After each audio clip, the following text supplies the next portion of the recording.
Hello and thank you for joining me today. Today I just wanted to quickly talk through a few things to do with drawing and how I begin a drawing, how I begin a painting with my drawing, why I chose this particular photograph from Pixabay and how I would tackle it to begin with. So I've put the link to this photograph in the description below.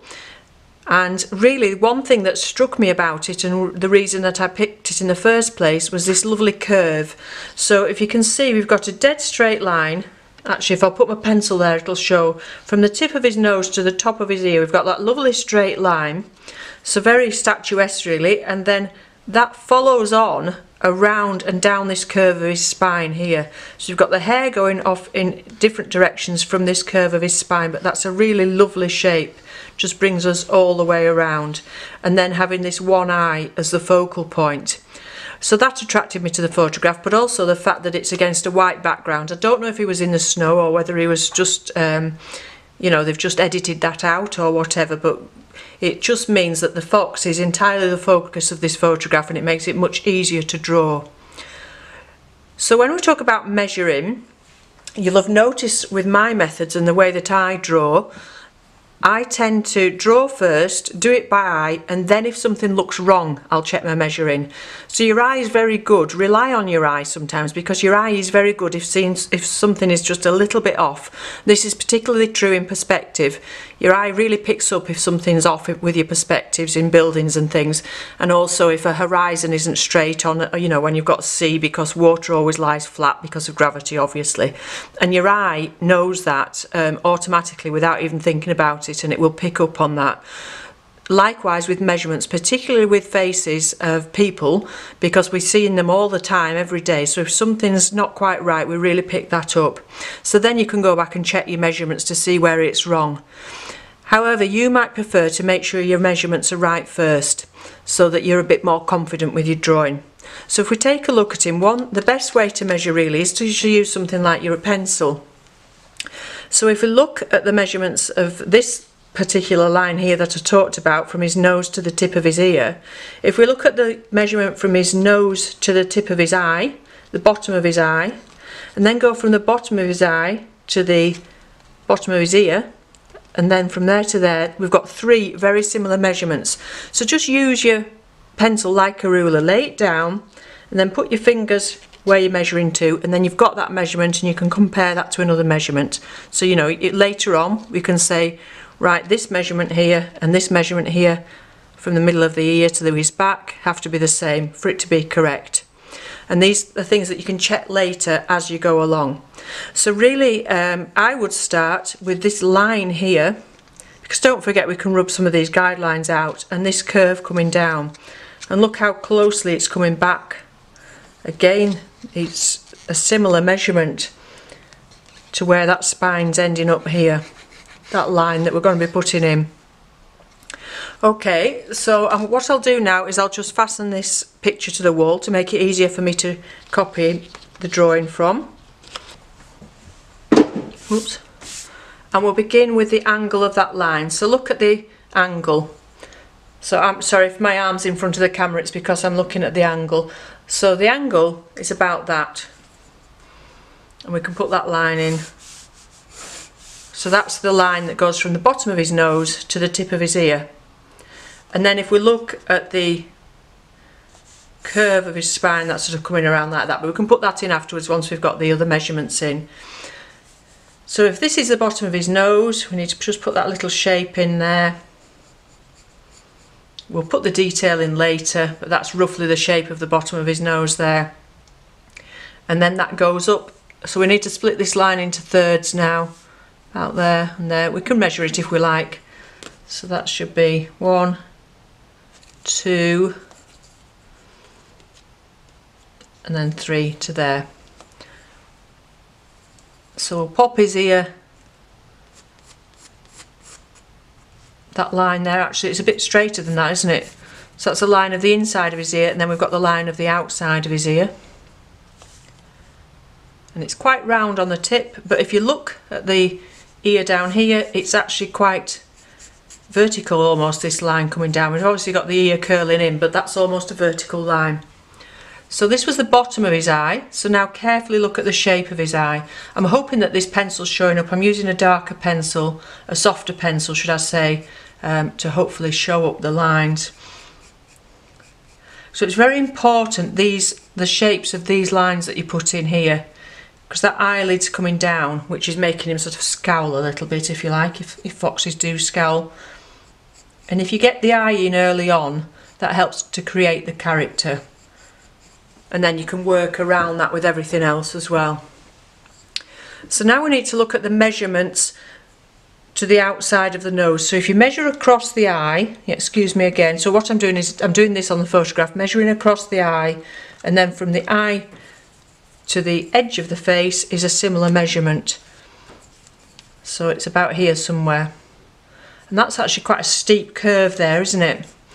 But then it goes very, very flat to the nose. And then we've got a little bit of his sort of eyelashes, eyebrows, whatever they are, showing.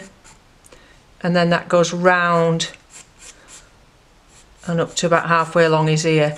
Now don't forget that some of this is hair that you're seeing. It's not all solid. His head's somewhere underneath there. So now we want to compare where the bottom of this second ear is, the back ear should I say, in comparison to this, and it's about here somewhere. So as well as measuring, look across, look at where things line up. So the tip of this ear is above the tip of this one, so we would know that if we got it below it, it would be in the wrong place. And also where this line joins up to this line. So if we've got this shape here, right, and actually if we look at it, I think this probably wants to be a bit more this way. So we can alter as we go along. And then we need to look at the width of the bottom of his mouth. So if you look now from the corner of his eye, from the middle of his eye, and go down, and you can see that that's where the mouth comes to. So again, we're lining things up. So that's the mouth, and then that's above it, and it goes off and joins up with his back.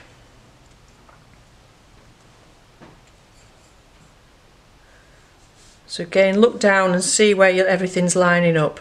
So we should be lining up along here, bottom of his eye to there. Actually, I'm thinking that wants to be a bit higher up.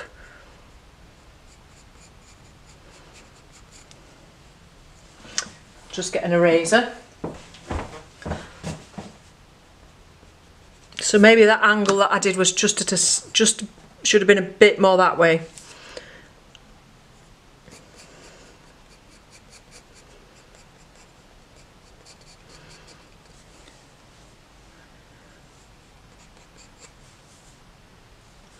Look carefully at these shapes here,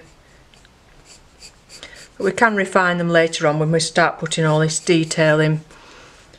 He looks a bit too cutesy at the moment, doesn't he? He doesn't look very fierce, this fox. Okay, so we've got the main components in. We've got his ears, the position of his ears, his eye and his nose, and now we need to think about this back. So again, if we look at where the hair comes to along here, it's joining up with this bit of his chin there, and then it's coming right out here. Let's look at the gap here. There isn't much of a gap.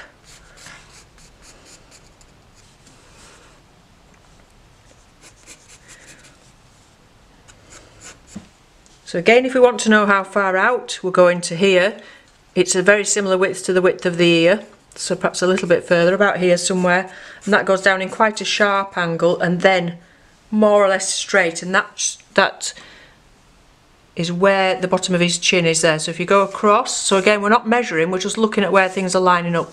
There is where it starts and goes down, if you can see that on the picture.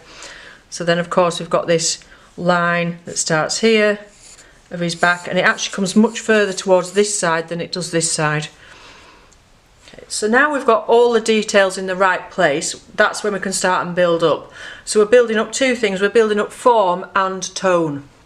So tone refers to how dark and light things are, and obviously the form is the shape of things, and we need to keep looking at that very carefully. So I'm looking here, I think You know, even here, this is where your eye comes in. You can just see little things where you think that's not quite right, it needs to be narrower there, or it needs to be, you know, he's not a cute puppy dog. He's got much sharper features than maybe a domestic dog might have. So start and look at these kind of things and start building him up and building him up. So I'm going to carry on now with my pencil and do quite a bit of detail. I'll speed that up for you, and then we might come back and pop a little bit of colour on him. Actually, before I do that, I just want to talk you through the hairs and things as well, because it's the hairs, the way that they lie on his face and things, that are making the shape of his head. So if you look here, from here somewhere, that's more or less like a little eyebrow. And then coming down, they come down here, don't they? And then we've got this going over in this direction. Here they're going in this direction. And then the ones in the ear are obviously going this way. But if you look, we've got like a bit of a triangle shape here at the bottom of the ear, where this comes off. So we've got some going that way and some going this way. And all this is going to make the shape of his head. So I need to spend a bit of time doing that. So look very carefully. Again, some going down here at the direction of these hairs, because that's making the direction of him underneath. Okay, so I'll carry on and do that now.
So that completes what I wanted to do with the pencil, and although that was very quick and quite sketchy and not very detailed, I'm hoping that you can see that by making sure that you get those hairs going in the right direction, that's helping you to get the form and the shape of the animal.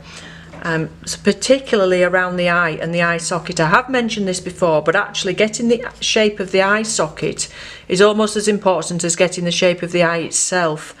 It really forms the shape of the face, does the shape of the eye socket. And you can see here I'm just going a little bit darker in here, it's quite dark. but getting that, I mean, he's not got eyebrows as such, but really he has got a brow bone here, and you can tell he's got a brow bone by the way that these hairs are growing around it, and again down this lid here and down this side. So that's all shaping his face. Even here I've sort of missed out one or two of these. It needs to be going a bit more this way. And this little bit that's showing here, I don't know if you can see, that's his cheek, sort of this bone on the other side that's showing that we can see. So just think about that when you see this, think what things are. His eye's actually up here somewhere, in line with this brow bone here. And this is actually his cheek. And if I'm looking now, just, he's got a little bump in his nose there. Can you see it goes up and then across? And these are all things you can come back later and correct if you want to go into more detail. But I just wanted to show you really how getting those hairs in the right direction, the way that they're going away from his spine, the way they're going around his skull, is shaping him altogether. And I'm again just correcting as I go along there. That wants to be a bigger sort of shape. You can see that triangle. I'm hoping you can see on the photograph that triangle shape there that we've got, the base of his ear, and the same here really. And obviously we're not seeing much of the top here. So I think what I'll do now is just put a little bit of colour on, because it is a mixed media pad, so I thought I might as well just pop a little bit of colour on it now before I go. So I hope you've enjoyed that. I hope you enjoyed the rest of it while I pop a little bit of colour on with some watercolours. And if you download the picture yourself and have a go, I hope you enjoy drawing this little fox.